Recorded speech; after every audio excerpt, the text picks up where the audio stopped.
Hello guys, once again welcome back to my YouTube channel. Myself Omkar Takras.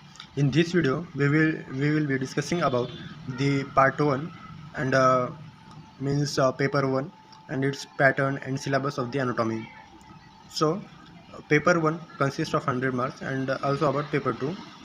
Total anatomy theory part is of 200 marks. So, in paper one there are total 15 chapters, and it is divided into first term, second term, and third term. First term, it consists of the first two chapters, Sharir of Kramaniya and Paribhasha Sharir, Garbha Sharir, and Embryology, Garbha. And the third means C is about all bones, asthi, etc. The second sectional contains all the muscles and the joints, etc. तो उसमें से जो केश दंत नख शरीर वो जो है वो अपने बुक्स में तो नहीं था पहले, मतलब अभी भी नहीं है, तो वो न्यूली एडेड है सिलेबस में। तो आज तक तो उसमें से ज़्यादा कुछ क्वेश्चंस तो आए नहीं, लेकिन तो भी एग्जाम पॉइंट ऑफ व्यू आपको वो करना ही होगा। तो जो अपने क्रिया शरीर में है उसके रिलेटेड में से जैसे कि अस्थि का वो उपधातु है मूल्य, तो उसके हिसाब से अपन को करने का है। एंड दी पेशी शरीर, उसमें से पेशी शरीर की डेफिनेशन, उसके प्रकार, उसका प्रकार का श्लोक, उसमें से फिक्स आपको ऐसे क्यों आएगा, तो पॉसिबिलिटी उसमें से। और मायोलॉजी फिक्स ऐसे क्यों आएंगे, जैसे कि लेग के कौन से भी मसल्स या फिर ह्यूमरस के, क्लाविकल, स्कैपुला के जो मसल्स रहते हैं, पेक्टोरलिस मेजर, डेल्टॉइड मसल्स, ऐसे कौन से भी मसल्स पूछ सकते हैं। एंड संधि शरीर में जो 8 टाइप्स है, 8 टाइप्स के श्लोक्स, उनके प्रकार, डेफिनेशन, सब अपन को लर्न करने का है संधि शरीर के इसमें। एंड ये स्नायु शरीर, उसमें से क्वेश्चन नहीं चाहने वाला। आप मार्किंग स्कीम के अकॉर्डिंग प्लानिंग करो एंड उसके हिसाब से पढ़ाई करो, क्योंकि जॉइंट्स में से एक फिक्स लिखो आने ही वाला है, जैसे कि नी जॉइंट, एंकल जॉइंट, कौन सा भी जॉइंट आ सकता है, पॉसिबिलिटी उसमें से ज़्यादा है नी जॉइंट। तो जैसे मैंने अभी आपको बताया कि अपना जो पूरा फर्स्ट ईयर रहता है वो 3 इसमें डिवाइडेड रहते हैं, first term, second term and third term. तो अपना वो जो BMS में रहता है कोर्स में, थर्ड टर्म अपन को कभी नहीं होता, ज़्यादातर कॉलेज में नहीं होता, क्योंकि वो आपने कुछ करना पड़ता है, जैसे कि एनाटॉमी का volume 3 and 4, head, neck and the nervous system all, वो सब अपन को खुद को ही करना पड़ता है। तो उसमें से नर्वस सिस्टम में अपन को सिर्फ और सिर्फ प्रीवियस ईयर के अनुसार करने का है, खुद का मन का कुछ करने का नहीं। Sense organ I will be discussing later. And second session का जैसे मैंने आपको बताया कि संधि शरीर में क्या इंपॉर्टेंट है क्या नहीं, बायोलॉजी, पेशी शरीर, तो उसमें से आपको MCQ बहुत ज़्यादा हेल्प होती है, जैसे कि पेशी टोटल कितने, मतलब पेशी कितने रहते हैं, क्या रहते हैं, और स्नायु के टोटल कितने रहते हैं, बोन्स कितने रहते हैं, ये सब अपन को लर्न करने का है। एंड दी सबसे ज़्यादा इंपॉर्टेंट वो परिभाषा शरीर में से कि कंडरा कितना रहता है वगैरह, वो सब अपन को लर्न करने का है, वो सब अपन को MCQ पॉइंट ऑफ व्यू बहुत इंपॉर्टेंट है। तो अब अपन देखते हैं 13 नंबर का पॉइंट, मतलब नर्वस सिस्टम। तो नर्वस सिस्टम अकेले आता है 14 मार्क के लिए। तो 14 मार्क मीन्स एक एक तो LQ आएगा उसमें से, एंड दी 4 जो है वो MCQ आएंगे। तो इसके हिसाब से अपन को पढ़ाई करने का है कि इधर मैंने सब मार्क्स लिखे हैं कि कौन से चैप्टर में से कितने ज़्यादा मार्क का वेटेज है यूनिवर्सिटी पॉइंट ऑफ व्यू, ऐसे देखने का। जैसे कि अब गर्भ शरीर, उसमें से देखो तो अकेला वो चैप्टर 20 मार्क्स कवर करता है। गर्भ, मर्म, अस्थि, संधि, या फिर नर्वस सिस्टम हो गया, ग्लैंड्स हो गए, ये जो है वो बहुत इंपॉर्टेंट है और वही अपन को पास करने वाले हैं। तो नर्वस सिस्टम में अगर मैं जैसे कि डिस्कस करता तो मेनिंजेस या फिर CSF या फिर कॉर्पस कैलोज़म, ये जो 3 मैंने अभी बताया उसमें से फिक्स SCQ आ सकता है। और LQ अगर देखते हैं अपन तो spinal cord, cerebrum, cerebellum and the blood supply to the spinal cord and brain, ये जो 4 क्वेश्चन मैं बोल रहा उसमें से चाहते हैं हमेशा। अगर आपके पास टाइम बचता है तो आप हाइपोथैलेमस, थैलेमस एक बार ज़रूर पढ़ लेना।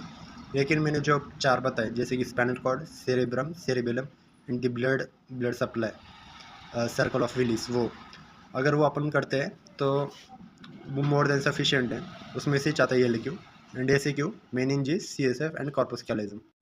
नाउ जैसे कि मैंने आपको बताया कि F&G मतलब वो नर्वस सिस्टम, ग्लैंड्स, लिम्फ वगैरह, वो सब थर्ड टर्म में आता है। तो वो अपन को एग्ज़ाम में तो होता ही नहीं, मतलब थर्ड सेशनल अपन की होती नहीं ज़्यादातर BMS में, क्योंकि उतना अपन के पास टाइम नहीं रहता। तो नर्वस सिस्टम का मैंने आपको बताया। तो एंडोक्राइनोलॉजी मतलब पूरे के पूरे ग्लैंड्स, तो ग्लैंड्स टोटल आई थिंक अपने सिलेबस में 6 है। तो उसमें से सबसे ज़्यादा इम्पोर्टेंट है अपन की pituitary gland, thyroid gland and the suprarenal gland. तो ये 3 जो ग्लैंड्स है वो एलक्यू के लिए आती है। तो एंड दी पैराथायरॉयड ग्लैंड वो भी कर लेना है, मतलब पढ़ लेना, वो एसक्यू के लिए आ सकती है। एंड सबसे ज़्यादा इंपॉर्टेंट हर एक ग्लैंड की या फिर इसके बोन्स वगैरह सबकी डायग्राम अपन को निकालने की है, और वो भी फर्स्ट पेज पे, और वो भी अच्छी एकदम बड़ी। जितनी ज़्यादा अपन बड़ी डायग्राम लिखेंगे एकदम मस्त फैला के लिखने का पेपर। एंड दी हर एक ग्लैंड का जैसे कि वेट कितना रहता है, उसको क्या क्या बोलते हैं और उसके टर्म्स क्या है, वो सब बहुत इंपॉर्टेंट है। उसके टाइप्स, वो क्या क्या फंक्शन करता है, अगर उसका फंक्शन मतलब प्रॉपरली नहीं होता, डिफिशियंसी वगैरह, सारे के सारे डिसीजेस वो प्रॉपर तरीके से करने का है ग्लैंड्स में। तो कौन सी, pituitary, thyroid and the suprarenal gland, ये 3 ग्लैंड्स बहुत इंपॉर्टेंट है और वो काफ़ी बार मतलब रिपीट होते हैं। एंड द लिम्फेटिक में जैसे कि लिम्फ नोड आता है, स्प्लीन आता है, मतलब ये हमेशा रिपीट होते हैं क्वेश्चंस, लिम्फेटिक सिस्टम, तो वो भी बहुत इंपॉर्टेंट है। तो ये कंटेंट 12 मार्क्स पूरा, एंडोक्राइनोलॉजी एंड लिम्फेटिक ये दोनों मिला के 12 होते हैं। तो अगर एंडोक्राइनोलॉजी में से ये लिक्यू आता है तो इसमें से 2 एमसीक्यू आएंगे, अगर इसमें से ये लिक्यू आता है 10 मार्क का तो फिर इसमें से 2 एमसीक्यू आएंगे, ऐसा है। एंड नर्वस सिस्टम तो मैंने आपको बताया कि एक तो जो जैसे मैंने अभी आपको बताया कि हर एक इसमें से मतलब गर्भ में एक एलिक्यू आएगा, इसमें से एक एलिक्यू, इसमें से एक और इसमें से एक। तो एलिक्यू उस हिसाब से आपको प्रैक्टिस करनी चाहिए। एंड अभी 1 महीना बाकी है, तो प्रैक्टिस करते रहना और टाइम लगा के आप पढ़ाई करो।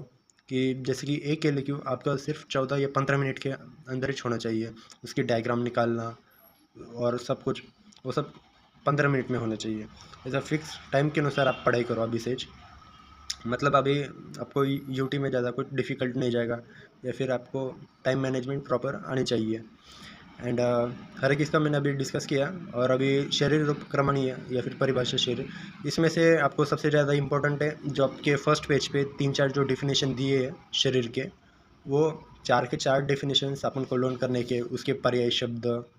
एंड उसके नेक्स्ट पेज पे आपको ये दिखेगा वो टाइप्स वगैरह वो सब कुछ, तो वो उतना ही इम्पोर्टेंट है। एंड मृत शरीर संशोधन कि मतलब पहले के वो ज़माने में कैसे प्रकार वो प्रिजर्व करते थे डेड बॉडीज़ को, वो कैडेवर वगैरह वो सब कुछ, वो इसमें आता है।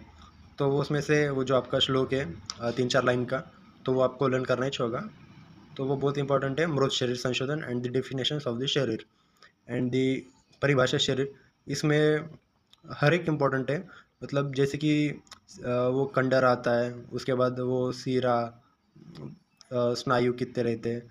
तो इसमें से फिक्स एक ऐसे क्यों, इसमें से एक ऐसे क्यों आने वाला है, क्योंकि आपको कंफर्म दिखता है कि इसमें से 10 मार्क्स है, तो ऐसे क्यों आने वाला है इसमें से, ठीक है। तो अभी अपन गर्भ के बारे में देखते हैं। तो गर्भ में सबसे इम्पोर्टेंट है फीटल सर्कुलेशन, उसमें से काफ़ी बार ये लिखा आया है। तो मतलब बहुत रिपीट होते हैं इसमें क्वेश्चन, जैसे कि वो गर्भोत्पादक भाव, गर्भनाभि, वो निर्माण नाड़ी, प्लासेंटा, अम्बिलिकल कॉर्ड वगैरह, वो सब इम्पोर्टेंट है इसमें। तो ऐसे स्पेसिफिक उसमें से करने का ही चाहिए, वो अम्बू वगैरह जो नहीं क्या कि कौन से भाव लगते हैं, टोटल 4 भाव लगते हैं। तो वो या फिर अपना अगर एसी के पॉइंट ऑफ व्यू देखते हैं अपन, तो आर्तो या फिर शुक्र हो गया, वो दोनों आते हैं एसी के लिए। और एल के लिए मैंने अभी बताया वो वैसा। तो उसके हिसाब से आपको उनको गर्व चैप्टर करने का है। And it consist of total 20 marks, so बहुत ज़्यादा वेटेज है इसको। तो ये सबसे ज़्यादा इंपॉर्टेंट चैप्टर है। तो अगर आप ठीक तरह से अगर पेपर पैटर्न के अकॉर्डिंग अगर आप पढ़ाई करते हो तो आप ज़रूर पास हो जाओगे। तो मैंने अभी आपको जैसे बताया कि कौन से चैप्टर में से कितना ज़्यादा इंपॉर्टेंट है, कौन से चैप्टर को कितना वेटेज है, उसके अनुसार आपको पढ़ाई करने की है। एंड मैंने अभी यहाँ पे लिखा है कि ये MCQ, SAQ and LAQ total आपको 100 मार्क्स का रहता है पेपर। तो उसमें से MCQ आपको हर एक चैप्टर में से मिलेंगे, SAQ भी आपको हर एक चैप्टर में से मिलेंगे, लेकिन LAQ आप देखिए, जैसे मैंने आपको बोला कि ये इसमें से शरीर उपक्रमणीय ये जो चैप्टर है एंड दी परिभाषा शरीर, उसमें से सिर्फ और सिर्फ उनको MCQ और SAQ मिलेंगे, इसमें से LAQ आने वाला नहीं है। सो इतना वो इम्पोर्टेंट चैप्टर नहीं है, तो उसके हिसाब से आप प्रिपेयर करो LAQ चैप्टर के हिसाब से। एंड उसके बाद ये देखिए ये 4th वाला जैसे कि मायोलॉजी, पेशी शरीर, मैंने आपको बताया कि इसमें से फिक्स क्वेश्चन आता है, जैसे कि पेशी के प्रकार, मायोलॉजी में कि कौन सी मसल्स वगैरह, मसल का लोकेशन, मसल का स्ट्रक्चर वगैरह, तो अपन को वो करने का है मायोलॉजी एंड पेशी शरीर।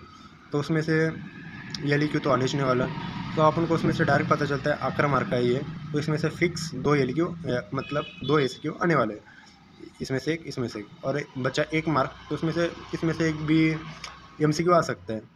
तो इसके हिसाब से अपन को पढ़ाई करने की है, तो आप इसका स्क्रीनशॉट ज़रूर ले लेना।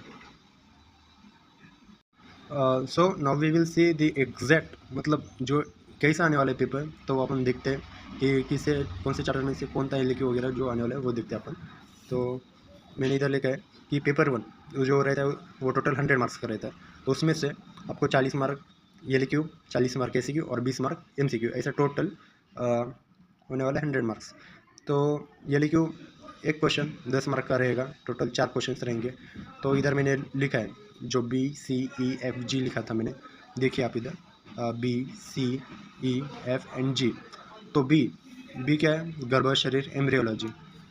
तो देखिए फिक्स क्वेश्चन है इसमें से। पहला क्वेश्चन आप जब यूटी का पेपर देंगे तो आपको पहला क्वेश्चन गर्भ पे ज़रूर मिलेगा 101%। उसके बाद अस्थि, तो अस्थि में सबसे ज़्यादा रिपीट होने वाले जैसे कि फीमर है, फीमर, टिबिया, ह्यूमरस, ये 3 क्वेश्चन ज़्यादा फेवरेट है। Clavicle, scapula and the radius, ये जो बोन्स है लाइक पटेला, जो ऐसे क्वेश्चंस आते हैं वो ज़्यादातर SQ के लिए आते हैं। SQ कुछ भी आ सकता है इस पर। अस्थि के जो 5 टाइप्स है, उस 5 टाइप्स के वो जो 4 श्लोक दिए, अस्थि का डिफिनीशन, उसके प्रकार का श्लोक, ये सब आयुर्वेदिक पार्ट में आ सकता है। और बोन्स जो मॉडर्न पार्ट है उसमें से जो मैंने अभी बोन्स बताए वो अच्छे से कर लेना। एंड ठीक है, तो ये 2 LQ हो गए। उसके बाद संधि, तो संधि में सबसे ज़्यादा इंपॉर्टेंट है जो आयुर्वेदिक पार्ट मैंने आपको बताया कि 8 प्रकार, मतलब 8 प्रकार रहते हैं हर एक का श्लोक एंड उसकी डेफिनेशन, उसके प्रकार का श्लोक, ये सब आयुर्वेदिक पार्ट में अपन को करने का है। और जॉइंट्स, तो जॉइंट्स में अपन को knee joint, elbow joint, ankle joint, ये 3 जॉइंट बहुत इंपॉर्टेंट है। रिस्ट जॉइंट वगैरह वो मत करो क्योंकि वो आज तक कभी नहीं आया और वो इम्पोर्टेंट भी नहीं है, तो वो मत करो, छोड़ देना। अगर टाइम होगा आपके पास, आपका सब कुछ पढ़ के हो गया होगा तो ही कर लेना, ठीक है। तो जॉइंट्स हो गया।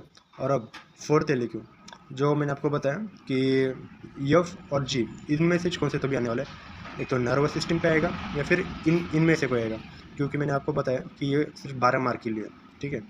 तो अगर नर्वस सिस्टम पे अगर LQ आता है तो फिर इस पे से SQ आएंगे। अगर इस पे से जैसे कि एक आधी ग्लैंड आती है तो फिर आपको पता ही चलेगा इसमें से SQ आएंगे। तो F और G इसमें से LQ आएंगे। तो नाउ तो अब अपन SQ के बारे में देखते हैं। तो SQ टोटल रहते हैं 8, तो each content 5 marks and total SQ contents of the 40 marks. So उसमें से जैसे कि फर्स्ट SQ जो आने वाला है वो A पार्ट पे आने वाला है। A पार्ट में क्या क्या आता है, शरीर क्रमणीय एंड परिभाषा शरीर, जैसे कि मैंने आपको बताया कि इसमें से क्या क्या इंपॉर्टेंट है और इसमें से क्या है। तो ये टोटल कंटेंट्स 10 मार्क्स। तो अगर एक SQ उसमें से आता है तो 5 मार्क, और 5 मार्क जो बचे तो उसमें से 5 मार्क के MCQ आएंगे, ठीक है। और अभी सेकंड SQ आएगा B। तो बी क्या है अपने पास, गर्भ। तो गर्भ में से एक LQ, एक SQ आएंगे, मतलब एक LQ 10 मार्क, दूसरा जो SQ आएगा वो 5 मार्क, मतलब टोटल 15 मार्क, और 5 मार्क के MCQ, ऐसा फिक्स 20 मार्क हो गए। उसके बाद तीसरा जो SQ है वो C पार्ट पे है। C पार्ट मतलब अस्थि। तो अस्थि पे एक LQ, एक और एक SQ आएगा, और उसके बाद डायरेक्ट 1 मार्क जो बचता है तो उसमें से MCQ आएगा C पार्ट। और जो देखो D पार्ट पे टोटल अपन को 2 SQ है, 4th एंड 5th। तो D पार्ट पे अपने पास टोटल 11 मार्क है। तो मैंने आपको बताया इसमें से LQ तो नहीं जाने वाला, तो 11 मार्क है, तो 2 SQ आने चले, एक इसमें से आएगा, एक इसमें से आएगा, और एक जो बच्चा है वो MCQ वो इसमें से आएगा। तो दो SQ देखो, 4th and 5th D part, तो वो इसमें से जाएगा। तो बचता है 6th SQ। ये टोटल जो जॉइंट्स मैंने आपको बताया, तो जॉइंट्स में जो छोटे जॉइंट्स रहते हैं या फिर उसके प्रकार वगैरह, वो कुछ भी डाल सकते हैं। स्नायु भी एकदम छोटा है, तो वो SQ के लिए आ सकता है। तो इट कंटेन्स 17 मार्क्स। अब देखो 7th और 8th G और F, तो ऐसे दिए इन्होंने, मतलब इनका कहने का ऐसा मतलब है कि अगर सेवन्थ एमसीक्यू अगर नर्वस सिस्टम पे आता है तो ठीक है, तो फिर 8th एमसीक्यू मतलब 8 जो एसीक्यू है वो एक तो एंडोक्राइनोलॉजी पे आएगा या फिर लिम्फेटिक पे आएगा। ठीक है, ऐसा नहीं होगा कि नर्वस सिस्टम पे ही दोनों भी एसीक्यू आएंगे। तो अल्टरनेट तरीके से देखो, 7th वाला ये आ सकता है और 8th वाला ये आ सकता है। ठीक है, तो एसीक्यू आपको समझे, तो इसके हिसाब से आपको पढ़ाई करने के एलक्यू और एसीक्यू।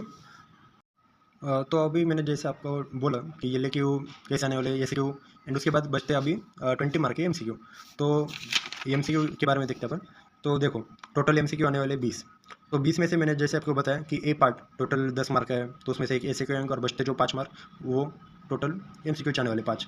तो ए पार्ट पे 5 एमसीक्यू, बी पार्ट पे 5, और जैसे कि वो मायोलॉजी और जॉइंट्स वगैरह वो जो मैंने बोला था उनको, तो जॉइंट्स में से 2 ई पार्ट, सी और डी वो मायोलॉजी वगैरह वो सब, उसमें से सिर्फ एक और एक एमसीक्यू आने वाले सी और डी पार्ट पे। एफ और जी मतलब जो नर्वस सिस्टम होता है, नर्वस सिस्टम अपन को 14 मार्क के लिए, तो मैंने बोला अपन को एक अगर एल क्यू आता है तो बचते 4 मार्क, तो 4 मार्क का एमसीक्यू आने वाला है। और जो 2 मार्क बचते हैं जी पार्ट में, तो उसमें से 2 एमसीक्यू आने वाले हैं। ऐसे टोटल इसमें से 20 एमसीक्यू होते हैं। इस प्रकार अपन का पेपर 1 ऑफ एनाटॉमी 100 मार्क्स अपन ने पूरा डिस्कस कर लिया कि कौन से चैप्टर में से कौन से क्वेश्चन आने वाले, एनडीएल क्यू एसक्यू एमसीक्यू अपने पूरा डिस्कस कर लिया है, वेटेज हर एक चैप्टर का वेटेज वगैरह, तो उस हिसाब से अपन को पढ़ने का है। तो hope you like the video and the part 2 I will upload soon.